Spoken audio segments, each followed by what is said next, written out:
Welcome back mga ropa, kwentuhan muna tayo. Pag-usapan natin ang pinakabagong game ng kupunan ng Los Angeles Lakers na pinangungunahan ni LeBron James kontra sa kupunan ng New Orleans Pelicans. Kung tutuusin mga ropa, mahina talaga ang kupunan ng New Orleans Pelicans kumpara sa kupunan ng Lakers. At dito nga sa game na to mga ropa, ine-expect na ng karamihan na tatalunin ang kupunan ng Lakers ang kupunan ng New Orleans Pelicans. Ngayon mga ropa, pumunta muna tayo sa West standings. Coming into this game mga ropa, ang standing sa kupunan ng Lakers ay tumataginting na 46-30. Fresh nga sila sa pagkatalo kontra sa kupunan ng Golden State Warriors. Dahil sa pagkatalo na yun mga ropa, bumagsak sila sa pang-apat na pwesto. At kung makikita natin dito mga ropa, itong 3, 4, 5, 6, 7, 8 spot sa Western Conference ay sobrang dikdikan ng laban sa pwestuhan. Pero syempre mga ropa, ang pinaka-target dyan ng kupunan ng Lakers ay makuha ang top 4 spot. Ganun din naman yung mga Denver Nuggets, yung Golden State Warriors, yung Memphis Grizzlies, yung Los Angeles Clippers at Timberwolves. Ganun din ang plano niyan mga ropa, ang makapasok sa top 4 spot. Kaya itong game na to para sa kupunan ng Los Angeles Lakers mga ropa, kontra sa kupunan ng New Orleans Pelicans ay sobrang importante nito kasi kailangan nila ng sunod-sunod na panalo, lalo na mga ropa ang susunod na makakalaban ng kupunan ng Lakers ay ang kupunan ng number 1 seed sa buong NBA na OKC Thunder. Back-to-back games ba yun para sa kupunan ng Lakers mga ropa? Sobrang hirap nun mga ropa, biruin mo back-to-back games number 1 sa NBA ang inyong makakalaban at pagkatapos ba nun mga ropa, may schedule pa sila sa Houston Rockets na pangalawa naman sa Western Conference. Kaya must win at dapat talaga sure ball na panalo ang gawin ng kupunan ng Los Angeles Lakers kontra sa kupunan ng New Orleans Pelicans. Ngayon mga ropa, isa-isa may natin ang naging diskarte ng kupunan ng Lakers kontra sa kupunan ng New Orleans Pelicans. Para sa akin mga ropa, yung naging isang play dito ng kupunan ng Lakers sobrang effective nun para durugin ang kupunan ng New Orleans at possible mga ropa, pwede nilang gamitin yun sa playoffs. Ngayon mga ropa, ito ang nag-iisang play na sobrang effective dito sa game na to at possible gamitin ang kupunan ng Lakers sa playoffs. Ito ang game analysis at breakdown. Los Angeles Lakers versus kupunan ng New Orleans Pelicans. Simulan na natin to.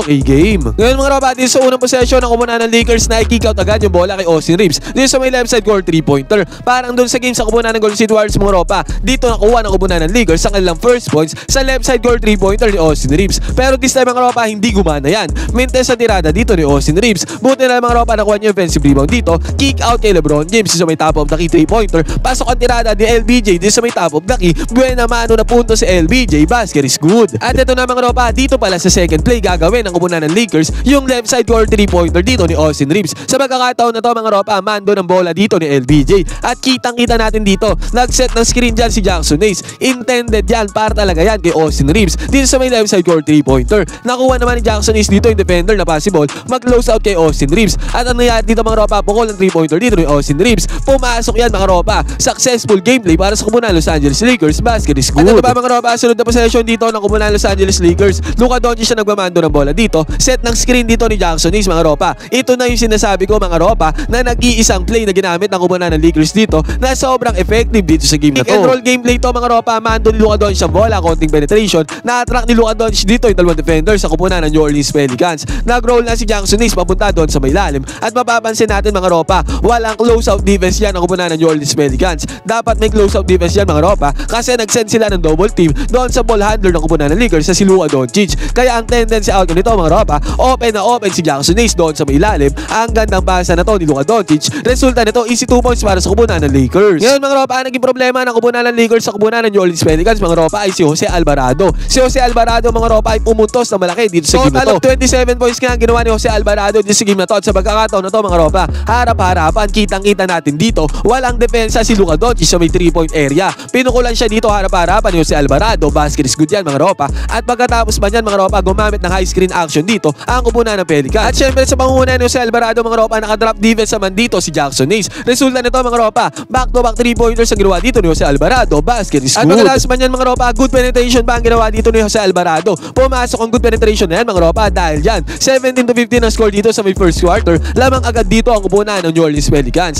Yun nga lang mga ropa, heto na naman. Umatake na naman yung nag-iisang play ng kupunan ng Lakers na sobrang effective at sobrang effective talaga dito sa game na to. High screen action to mga ropa. Actually nandito pa nga lang sa may half court ang kupunan ng Lakers si Luka Doncic at Jackson Hayes mga ropa. Nag-set agad dyan ng high screen si Jackson Hayes at pick and roll play. Again mga ropa, nag-send na naman ng double team dito yung New Orleans Pelicans against kay Luka Doncic. At sa pagkakataon na yan, nag-roll na naman si Jackson Hayes papunta doon sa may gitna, doon sa may ring. At kitang-kita naman natin mga ropa yung close-out defense sana dito kay Jackson Hayes ay nalito ng bahagya mga ropa. Hindi niya na dinikitan dyan si Jackson Hayes. Kaya ang gandang pasa na naman ang ginawa dito ni Luka Doncic papunta kay Jackson Hayes. Tendency outcome nito mga ropa, napadali ang trabaho dito ni Jackson Hayes. Basket is good. Ito ang pick and roll gameplay dito ng kupunan ng Lakers mga ropa ay naging sobrang effective kontra sa kupunan ng New Orleans Pelicans. Pagkakailangan nila ng puntos mga ropa, pick and roll gameplay ang pinupuntahan nilang gameplay. Yun nga lang mga ropa, grabe si Jose Alvarado. Talagang patuloy ang kanyang pagtusta dito against sa depensa ng kupunan ng Los Angeles Lakers. Nakapukol na naman siya ng top of the key 3-pointer dito. Nag-set ng screen dito sa may babaw ang kupunan ng Pelicans. Pasok ang tirada dyan, Jose Alvarado. At sa pagkakataon na to mga ropa, nagmintes ang kupunan ng Lakers sa may left side court 3-pointer. Pero si Dalton Knecht mga ropa, pinasok na dito ni Coach JJ Redick. Put back kay Dalton Knecht mga ropa, isitupan siyang nagawa. Basket is good. At ito ba mga ropa, another one. Open na open si Dalton Knecht dito sa may right wing 3-pointer. At nahanap naman siya dito ng kanyang mga teammates. At ang resulta nito mga ropa, shooter na shooter yan si Dalton Knecht. Pasok ang tirada dito ni Dalton Knecht sa may 3-point area. Basket is good. Yun nga lang mga ropa, pagkatapos niyan, nagkaroon naman ng fast break opportunity dito ang kupunan ng New Orleans Pelicans. Alley-oop play ang kanilang ginawa dito mga ropa. At dahil sa alley-oop play na yan, makikita natin dito 32-25 ang score. Lamang pa ng 7 points dyan ang kupunan ng New Orleans. Pero si Dalton Knecht mga ropa, pinapakita dito kung bakit dapat hindi siya ay bangko ni Coach JJ Redick. Sa pagkakataon na to mga ropa, 1-on-1 lang to. Nakapukol ng mid-range jumper, harap-harapan sa depensa ng kupunan ng New Orleans Pelicans dito. Si Dalton Knecht, basket is good yan mga ropa. Yun nga lang mga ropa, bumawi dito ang kupunan ng New Orleans Pelicans. Pick and roll gameplay ang ginawa nila dito. At tong pick and roll gameplay na to mga ropa, sobrang successful nito. Kaya nakapagpunta naman dito ang kupunan ng New Orleans Pelicans. Easy 2 points, no problem para sa kanila. Easy money. Sa pagkakataon na to mga ropa, kailangan ng go-to play ng kupunan ng Los Angeles Lakers. At sinasabi ko nga sa inyo mga ropa, ito yung nag-iisang play na sobrang effective at halos 100%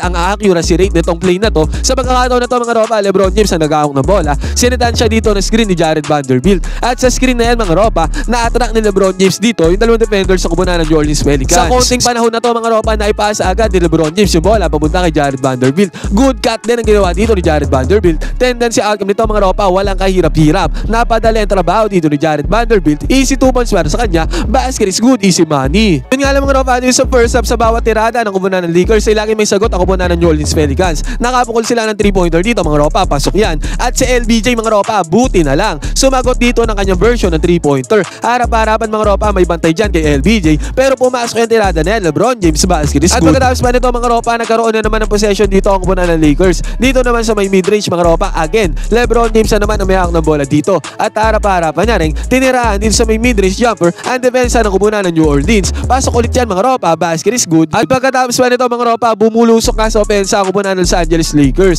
Jordan Goodwin mga ropa, napasahan dito sa may gitna. Buti na lang mga ropa, ang gandang cut ang ginawa ni Luka Doncic doon sa may ilalim. Basta ni Jordan Goodwin mga ropa at ang naging resulta nito, easy 2 points na nagawa dito ni Luka Doncic, easy money. At sa pagkakataon na to mga ropa, 42-41 ang score. Isang puntos na lang ang kalamangan dito ng kupunan ng New Orleans Pelicans. At hindi pa dyan natapos sa pagbulusok sa opensa ang kupunan ng Los Angeles Lakers. Ang nangyari dito mga ropa, again, LeBron James. Same spot kanina doon sa kanyang mid-range jumper. Pumasok na naman ang tirada dito ni LeBron James kahit na may depensa dyan ng kupunan ng Pelicans. At after pa nito mga ropa, pick and roll gameplay ulit ang ginawa dito ng kupunan ng Lakers. Luka Doncic nag-awak ng bola dito. At syempre, nag-set ng high screen sa kanya dyan mga ropa ay si Jackson Hayes. Pero sa pagkakataon na to mga ropa, heto nga maganda sa pick and roll gameplay. Pwedeng hindi pasa doon sa may nag-roll ang bola pagka talagang hindi pwedeng ipasa. Pagka may opportunity na open at enough separation na nagawa ng ball handler mga ropa, pwede niyang itira. Sa pagkakataon nga na to, open dito si Luka Doncic sa may teardrops. Ganun nga ang ginawa niya mga ropa, teardrops gameplay dito. Easy 2 points na nagawa dito Luka Doncic. Kaya sa senaryo na to mga ropa, ang score dito